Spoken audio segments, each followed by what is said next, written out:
안녕하십니까. 유원타증권에서 철강금속 업종을 담당하고 있는 이현수입니다. 금일은 대표 철강업체인 포스코와 현대해철의 3분기 실적에 대해서 미리 알아보는 그런 자료를 작성했습니다. 대표 철강업체인 포스코와 현대해철의 3분기 실적을 한번 어떻게 나올지 살펴보도록 하겠습니다.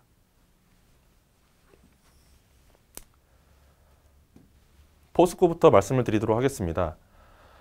포스코의 3분기 별도 영업이익은 1조 원대로 다시 복귀될 전망입니다.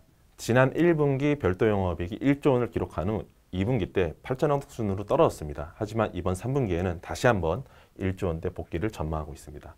연결 영업이익은 1조 4,800억 원 수준으로 YY 32% 증가할 것으로 전망하고 있습니다. 내용을 간단히 말씀을 드리겠습니다. 별도 기준 3분기 판매량은 비수기임에도 불구하고 전분기와 유사한 수준의 판매량을 나타낼 것으로 판단을 하고 있습니다. 제품 가격인 탄소광 ASP는 전분기 대비 톤당 1.2만 원 상승했을 것으로 전망이 됩니다. 3분기 국내 열연유통 가격은 전분기 대비 약세 움직임을 나타냈습니다. 하지만 열연을 제외한 나머지 후판 판매 가격은 유통량 및 실소량 가격이 모두 상승을 했습니다. 또한 수출 비중이 약 40%에 달하는 포스코 같은 경우 수출 판매 가격이 열연, 냉연, 후판 모두 올랐을 것으로 보이며 원달러 환율 상승, 즉 원화 약세 양향에 따라서 원화 기준 판매 가격은 더욱더 큰 폭으로 올랐을 것으로 사료됩니다. 원재료인 철강석과 원료톤의 투입 원가는 제품 가격과 다르게 전분기 대비 소폭 하락했을 것으로 추정이 됩니다. 2분기에 원료탄 스팟 가격이 1분기 대비 큰 폭으로 하락했던 바 2분기 구매분이 3분기까지 원가에 영향을 미치면서 전체적인 원재료 투입 원가 하락을 주도했을 것으로 판단이 됩니다. 이에 따라서 3분기에는 탄소광 ASP는 올라간 반면 원재료 투입 원가는 떨어지면서 스프레드는 전분기 대비 톤당 약 2만 원 수준의 개선을 보일 것으로 전망을 하고 있습니다. 연결 부분에 대해서 말씀을 드리도록 하겠습니다. 앞서 말씀드린 대로 연결 영업이익은 1조 4,800억 원으로 예상이 됩니다. 지난 1분기와 유사한 수치로 보고 있습니다. 부분별로는 철강 자회사들 중에서는 인도네시아에 있는 PTKP의 선전이 예상되나 니켈 가격 변동이 컸던 바에 따라서 스테인리스 생산업체인 장강 스테인리스 같은 경우에는 다소 부진했을 가능성을 염두에 두고 있습니다. 무역 부분에서는 포스코 대우가 가스관 사고에 따른 일회성 요인으로 인해서 실적이 부진할 것으로 예상되는 반면에 포스코 에너지가 계절적 성수기 효과를 누릴 것으로 판단이 되고 있습니다. 산업자료에서 말씀드렸던 바와 같이 동절기 감산 이슈는 이제 우려가 점차 사그라질 것으로 판단이 되고 있습니다. 또 다른 9월달 포스코 주가 하락의 이유 중에 하나로 뽑히는 것은 대규모 투자 계획입니다. 지난 3년간 포스코는 연간 약 연결 기준 2.5조 원의 투자를 한 바가 있습니다. 금년에는 약 4조 원의 투자를 하겠다고 연초에 발표를 한 적이 있습니다. 하지만 지난번 투자 계획 발표에서 5년간 약 45조, 연평균으로는 9조 원 수준입니다. 좀 다소 큰 규모의 투자를 하겠다라고 좀 발표를 했습니다.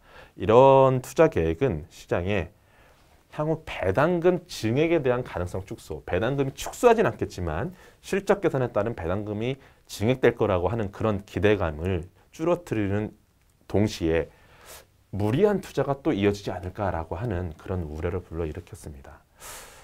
투자 발표 이후에 상당 부분 오해는 좀 해소가 됐습니다만은 3분기 실적이 상당히 잘 나올 것으로 기대되는 가운데 나왔던 리스크이기 때문에 시기적으로는 그렇게 좋지 않았다는 판단입니다.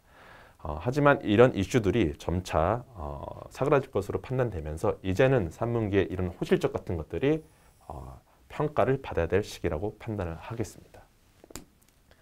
다음으로는 현대해철에 대해서 말씀을 드리도록 하겠습니다. 현대해철의 3분기 별도 영업이익은 전년 동기 대비 14% 정도 증가한 3,500억 원 수준, 연결 영업이익은 3,850억 원 수준으로 전망을 하고 있습니다. 현대해철은 크게 봉연광유와 판재류 이렇게 사업 부분이 나눠져 있는데요. 일단 봉연광 부분에서 가장 큰 포션을 차지하는 철근 같은 경우 말씀을 드리도록 하겠습니다. 3분기 현대해철의 건설사용 철근 기준 가격은 71만 원으로 전분기 대비 1.5만 원 오히려 인하됐습니다. 하지만 실제 ASP, 실제 판매 가격은 상승했을 것으로 추정이 됩니다.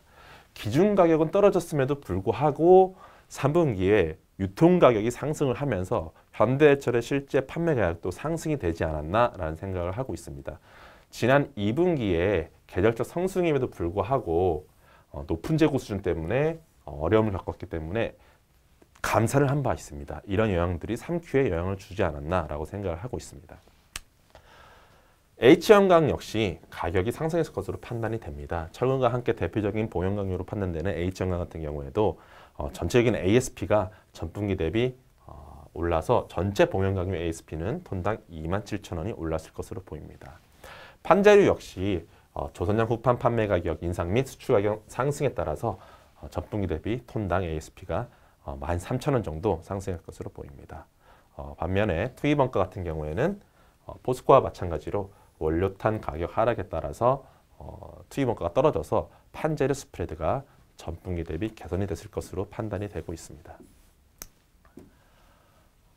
현대해철에서 가장 많은 그 수익성을 차지하는 자동차 강판의 수익 변동성은 작년 이후로 그 변동성이 상당히 낮아졌습니다. 그렇기 때문에 영업이익에 영향을 미치는 것은 이제는 다른 품목들이 수익성에 더 영향을 미치는데요. 앞서 말씀드린 대로 여름 및 후판의 스프레드가 확대되고 있는 만큼 판재료 전체적인 수익성이 개선이 되고 있습니다. 자동차 강판 같은 경우에는 원재료 가격에 연동이 되어 있는데 원재료인 철강석과 원료탄이 박스권 안에서 움직이기 때문에 큰 영향을 미치지 못하고 있습니다. 봉연광유는 상반기에 상당히 저조한 실적을 냈습니다. 하지만 앞서 말씀드린 대로 3분기에 기준 가격은 떨어졌음에도 불구하고 실제 ASP는 올라가는 그런 현상들, 그리고 H형광 역시 좋은 모습을 보이는 모습들이 조금씩 실적이 개선되는 요인으로 보고 있습니다. 단기적으로 4분기 기준 가격 협상이 중요한 상황입니다. 철근 업체들이 철 스크랩 가격은 인상분은 제품 가격 전가를 시키고 있지만 전극봉 등 부재료 가격을 제품 가격에 전가를 못 시키고 있는 모습으로 나타나고 있습니다. 만약에 현대해철이 4분기에 이런 부재료 가격을 철근 및 H형광 가격의 제품 가격으로 전가를 시킨다라고 하면은 이 부분은 현대해철을 조금 더 긍정적으로 볼 수 있는 요인이 되지 않을까 판단을 하고 있습니다. 이상입니다. 금일은 포스코와 현대해철의 3분기 실적에 대해서 살펴보았습니다. 실적 발표는 10월 셋째 주 이에 발표될 예정이며 금일 자료는 잠정 실적이 아닌 당사의 추정치임을 말씀을 드립니다. 감사합니다.